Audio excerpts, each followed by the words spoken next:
Sige palagto, baka di kayo na-inform na ngayon ay halimaw na yung batang uhugin na dati nyong in-ignore. Bilang patunay na di kayo bagay ihangay sa dati nyong in-small. Ngayon sa lakas ko pag bumundol, yan ay hanggang Japan pag nagpalindol. Kamusta lahat ng mapagmaliit? Ngayon yung subukan manlait ulit. Ganyan lang talaga yung mga inggit, galit na galit sila sa malulupit. Kaya pasensya pag may nahagip, sarap ba sa piling ano masakit? Ganyan talaga paglabad sa loob mong humanga at pagtakot kong pumili.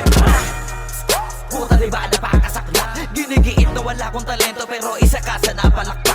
Sige-sigilan nakakaputak, sa padinig mo ay isalpak. At na mahina laman ang awitin hanggang sa ang utak mo'y mabakbak. Ano masarap ba? Nakakatawa lang lahat mga talangka. Pare-pareho ng kinahiligan pero ba't naghihilahan pababa? Dahil ba di matanggap na kinayo ko na lahat ng hindi nyo magawa? Parang hinamak nyo lang mga karagatan na ang gamit ng ibang ka. Hibang ka na yata. Lahat na may maling tono, makakababa na sa trono. Handa naman akong pakinggan kayo, wag nyo lang ako gawin bobo. Bueno, eto na ang malinaw na sagot ko sa napakalabong tanong ko. Bakit ako sumusulot at papatunayan na hindi ako patabon? Alam nyo ba yun? Malamang hindi kasi hindi kayo alisto. Sa sobrang bulag nyo sa katotohanan, lahat kayo ay pinanisko. Hindi na uso dito palawakan ng koneksyon, kundi ka isasabi sa malabong makakuha ng atensyon. Hindi ako nakipag-unahan pero bakit ako ang nasa harapan? Samantalang yun nakipagtulakan sa likuran, sila pa ang napag-iwanan. Ako ba ang dapat na alisin? O baka di pa di napansin? Kung totoosin ay mas malagin mo o galing palagi nagmamagaling. Lokohin nyo, lelangin nyo, wala na kayong mauulol pa. Sa panahon na to sa listahan na mahusay ako ay nakaburda. Lahat pahiya, walang hiya na ngayon yung matagal nyo nang kinutya. Paano ba yung panahon ko naman dahil yung panahon nyo ay tapos na? Ang mundong to'y lunod sa inggit, puro linta ko magsisipsip. Kapag may bago na ko antimano, tingin na agad nagsusumiksik. Kaso iba ko pag may nakita ko, meron na agad ako na bagong plano kung paano maglaho yung taong ayaw mag-iba. Yung papalitan ko na ng bago.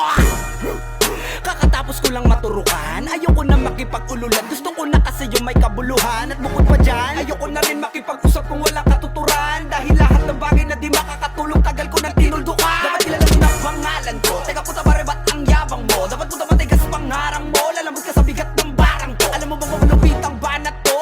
Hindi ka na dito belong. Tangina mo pag kami nang yamot sa'yo, dapat hindi ka bigol. Paano mo nasabi na hindi ko kaya makipagsabayan sa mga ganito pataya? Kaya kung tapakan na pangalan mo, putangin na mo ngayon sino sa ating magaling. Isang bahing para sa mga praneng. Hanggat wala akong nakikitang duguan, wala akong sasantuhin.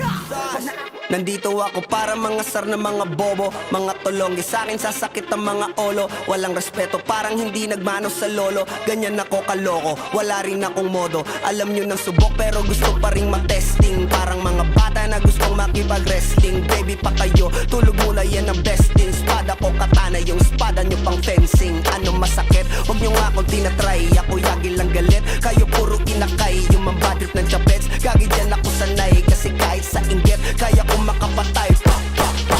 Tuhod, dibdib, ulo, tama. Nakangising, nakatitig, nalilisik, walang awa. Gusto mo kong pabagsakin, nananaginip ka pa yata. Tulog ka pa bata, wag kang lakas tama. Kaso daw si Clissy, puro kayong mga joke, pre nakakatawa. Kung magbabanta ka dapat yung nakakakaba. Pag sinipak kita pre, magmumukha ka pa kasi di mo ako kaya boy. Oh, wag ka nang umasa boy, lalo pag bungang ako nag-aapoy. Di mo ba naaamoy kung bakit kanila tinataboy? Gago ayaw kanilang kasama boy. Kayong mga peking chika-chika slim shady, may gatas pa sa labi ko, chika-chika lil baby. Pag ako naglabas, oh shit, basic. Mapapasabi ka na lang na pare shit's crazy. Ako nga pala yung gagong kinagagalitan mo. Kaso nga lang idolo ako ng kaibigan mo. Hindi mo to mapipigilan kahit pagsabihan mo. Di makikipagpis sa'yo kahit nabati na bro. Eto na yung puki ng ina, nagwawala na sabog. Kahit walang mariwana, kung katulad mo ko edi malupi ka na din sana. Guho talaga pag ako ang nakapinsala. Bukod sa lupet, ganito ako kakulit. Di kung ayaw mo sa'kin pero papakinggan mo ulit. Daming gustong pumapel pero tangin na punit. Kanta ko ay laging fresh na parang bagong gupit. Ano kaya ba pre? Huwag mo nang itanggi. Di mo alam kanina pa kita pinuputakte. Todo mo na yan pwe, para kang timanghe. Para kang sedan na sinagasaan ng tangke. Parang tanga to kung ano-ano yung sinasabi. Yan mo na tol, sis, kasta kasi yan eh. Gagawin lahat para sa issue. Thank you for watching.